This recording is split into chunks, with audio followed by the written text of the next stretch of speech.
لوگ کہتے ہیں کہ اگر کسی گھر کے باہر یا گھر کے اندر کوئی پپیتے کا درخت ہو تو وہ درخت بعض اوقات گھر کو اور گھر والوں کو پروٹیکٹ کرتا ہے، یعنی کوئی آفت اگر گھر پر یا گھر والوں پر آنے والی ہو تو اسے وہ درخت اپنے اوپر لے لیتا ہے، یعنی وہ درخت یا تو جل جائے گا یا گر جائے گا۔ اور خاص طور پر یہ بات پپیتے کے درخت کے بارے میں مشہور ہے۔ اسی طرح گھر میں اگر جانور مثلا بکرا یا بکری ہو یا کوئی پرندے مثلا طوطے وغیرہ ہو اور گھر والوں پر یا گھر پر کوئی آفت یا مصیبت آنے والی ہو تو وہ جانور یا پرندہ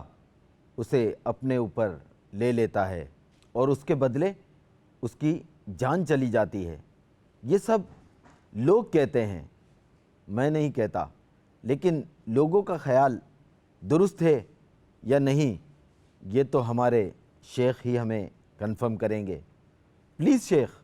بتائیے کیا ہے حقیقت، کیا افسانہ؟ پہلے تو یہ ذہن بنانا ضروری ہے کہ مؤثر حقیقی یہ صرف اللہ کی ذات ہے، یعنی اثر پیدا کرنے والی ذات اللہ پاک کی ہے۔ تو وہ جس چیز میں اس نے تاثیرات ضرور رکھی ہیں چیزوں میں، لیکن وہ تاثیر اسی وقت کارآمد ہوگی کہ جب اللہ چاہے گا۔ آنکھ کی تاثیر دیکھنا، کان کی تاثیر سننا، یہ اللہ نے دیکھنے کی اور سننے کی طاقت کانوں اور آنکھوں کو دی۔ اب اگر رب چاہے، جو دی تو اس نے، رب چاہے گا تب تک آنکھ دیکھے گی، نہیں چاہے گا تو بندہ بلائنڈ، اندھا ہو گیا، اب آنکھ نہیں دیکھ رہی۔ آنکھ ہے، بالکل کھلی آنکھیں ہوتی ہیں، لوگوں کو نظر نہیں آتا، آپ نے دیکھے ہوں گے اس طرح کے بلائنڈ نابینے۔ تو یہ رب نے جتنی دیر اس آنکھ کو اجازت دی وہ کرنی۔ اچھا اب اگر رب چاہے تو بے شک اس بات پر قادر ہے، یہ کان دیکھنا شروع کر دے، آنکھ سننا شروع کر دے۔ یہ تو اصل تاثیر اللہ نے رکھی ہے۔ اب یہاں یہ ہم آ گئے پپیتے کے درخت کے پاس، تو اب اس طرح کی چیزوں کے بارے میں جب تک کوئی حدیثیں نہ ہوں یا کوئی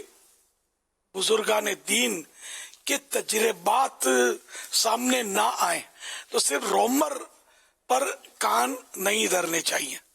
لوگ تو ان کی جو سمجھ میں آتا ہے وہ بولتے رہتے ہیں۔ اب بظاہر کبھی ایسا ہوتا ہے کہ یوں لگتا ہے کہ وہ بچہ بیمار تھا اور پپیتے کا درخت جو تھا وہ جڑ سے اکھڑ کر گر گیا اور بچہ تندرست ہو گیا، تو اب یہ ذہن بن جائے گا کہ اچھا اس کی وجہ سے میری آفت ٹل گئی پپیتے کے درخت کی وجہ سے۔ تو یہ بھی ایتھینٹک نہیں ہے، اس پر بھی اعتماد نہیں کیا جا سکتا، یہ اتفاق بھی ہو سکتا ہے۔ اچھا دوسرا یہ کہ مختلف جانوروں کہ یہ جانور ہو وہ جانور ہو، تو اب یہ کہ جیسے کہ گھوڑا جو جہاد کے لیے پالا جائے تو وہ اس میں حدیث پاک میں اس کو خیر سے تعبیر کیا گئی ہے، اس میں خیر ہوتی ہے یا بھلائی ہوتی ہے، ٹھیک ہے نا، جو جہاد کے لیے پالا گھوڑا، یہ مضامین تو جن کا حدیثوں میں اشارہ ہے۔ تو اب آپ بولو کہ بھائی گھوڑے میں خیر، تو یہ جہاد کی یہاں ایک شک موجود ہے، مشروط ہے کہ جہاد کا گھوڑا، نہ کہ مطلب گھوڑا ریس کے میدان کا گھوڑا برکت والا ہے۔ یہ تو ساری برکتیں لے کر جب قبر میں آپ کو اتارے گا پتا چلے گا کہ برکت بولتے کس کو ہے۔ خوب جوا کھیلا تھا مجھ سے، اب ہٹیا، اب میں آیا ہوں۔ پہلے میدان پہ دوڑتا تھا، کہیں ابھی آپ کے اوپر دوڑنا اور کودنا شروع نہ کرتے، ریس کا گھوڑا جوا لگاتے ہیں نا اس پر، جو لگاتے ہیں، تو اب اس میں برکت کہاں سے آپ لے آئیں گے؟ تو بہرحال یہ کہ حدیثوں میں جو کہا گیا اور جتنا پھر شروعات میں محدثین نے علماء نے ہم کو بتایا، ہر عالم شرح نہیں کر سکتا، محدث یہ اس کی ایک کیٹیگری ہوتی ہے، جو عالم تو ہوتا ہے لیکن مزید اس میں اس کے فن ہوتے ہیں، لیکن فن رجال، یعنی ہر فن کے ماہرین ہوتے ہیں، مرد ہوتے ہیں۔ تو یہ مطلب جو محدثین فرماتے ہیں، علماء ہمیں وہ بتاتے ہیں، تو اس سے مطلب یہ کہ جو پھر نکلے ہم تک پہنچے تو اتنا ہی، اس سے نہ کم کرنا نہ زیادہ کرنا ہے، اپنی مرضی سے۔ یہ اصول آپ یاد رکھیں ورنہ آخرت میں پھنس سکتے ہیں۔ اپنے گھوڑے نہیں دوڑانے، اپنی باتیں دین کے اندر داخل نہیں کرنی اپنی ذاتی باتیں کہ یوں اور یوں مسئلہ یوں ہم نے بھائی بڑھاپا اور ہم نے تو بال تجربے کی بھٹی میں سفید کیے تو مسئلے ہم کو بھی آتے ہیں کر کے جو گھر میں مفتی بیٹھے ہوتے ہیں نا بڈھے بڈھے تو یہ نہیں کرنے گئے جو بیٹھے ہوتے ہیں میں ان کی بات کرتا ہوں وہ کیا کیا مسئلے کر رہے ہوتے ہیں نہیں کرنا ہے بالکل جو بھلے جوان عالم دین ہے وہ عالم دین وہ بتائے وہی درست ہے بوڑھا بزرگ شریعت کی بات کرے تو اگر وہ عالم دین اس کی تصدیق کرے اس کو درست قرار دے پھر تو صحیح ہے ورنہ پھر یہ بات ہم نے عالم کی بانٹنی ہے یہ ذہن رکھیں کہ مطلب ورنہ ٹھوکر لگتے دیر نہیں لگے گی پتہ بھی نہیں چلے گا اچھا پھر یہ کہ جانوروں کے تعلق سے تو اب یہ کہ جیسے مرغے کے بارے میں تو حدیث پاک میں ہے مرغا بھی کون سا وائٹ دو فرامین مصطفیٰ صلی اللہ علیہ وسلم سفید مرغ رکھا کرو اس لیے کہ جس گھر میں سفید مرغ ہوگا تو نہ شیطان اس گھر کے قریب ہوگا اور نہ جادوگر ان گھروں کے قریب ہوگا جو اس گھر کے ارد گرد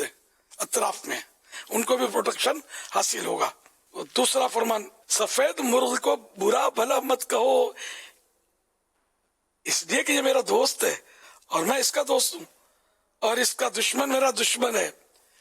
جہاں تک اس کی آواز پہنچتی ہے یہ جنات کو دفع کرتا ہے انہیں جنوں کو بھگاتا ہے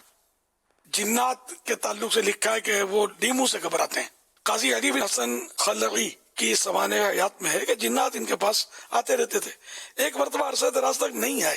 تو قاضی صاحب نے ان سے اس کی وجہ پوچھی تو جنوں نے بتایا کہ آپ کے گھر میں لیمو تھا لیمو مانے لیمن اور ہم ایسے گھر میں نہیں آتے جس میں لیمو یعنی لیمن ہوتا ہے تو یہ اب ایک ایتھینٹک یعنی کہ ذمہ دار عالم دین بزرگ نے لکھا تو یہ مطلب مان لینا چاہیے پھر یہ کہ حدیثیں بیان کی گئی سفید مرغ کے بارے میں یہ بھی ماننا ہے ہمیں ٹھیک ہے نا پھر اپنے طور پر یہ سمجھے پپیتے اور مطلب خربوزے کے درختوں کی جو لوگ تاثیریں اگر بیان کریں تو بغیر دلیل کے اس کو نہ مانا جائے اس طرح جانوروں کے بارے میں بھی حکایتیں ہیں واقعات کہ مطلب یوں ہوا اور جانور تھا تو یوں ہوا وہ جانور مر گیا اور اب یہ ہو سکتا ہے کہ وہ واقعہ اگر ہے بھی تو اسی بزرگ کے ساتھ خاص ہو اور ہو گیا ہو یعنی جب تک یعنی کہ کوئی ایسی عبارتیں نہ بھی لینا جس میں کوئی فلاں جانور اگر پالو تو جو بھی آفتیں آئیں گی وہ ٹل جائیں گی جو بنائیں گی وہ دفع ہو جائیں گی بیماریاں گھر کا رخ نہیں کریں گی تو اس کے لیے دلائل چاہیے عوام میں بہت کچھ ہے تو عوام کی باتوں سے بچنا ضروری ہے اور احتیاط کرنی چاہیے عوام کو بھی کہ وہ بے پر کی نہ چھوڑا کریں صلو علی الحبیب صلی اللہ علیہ محمد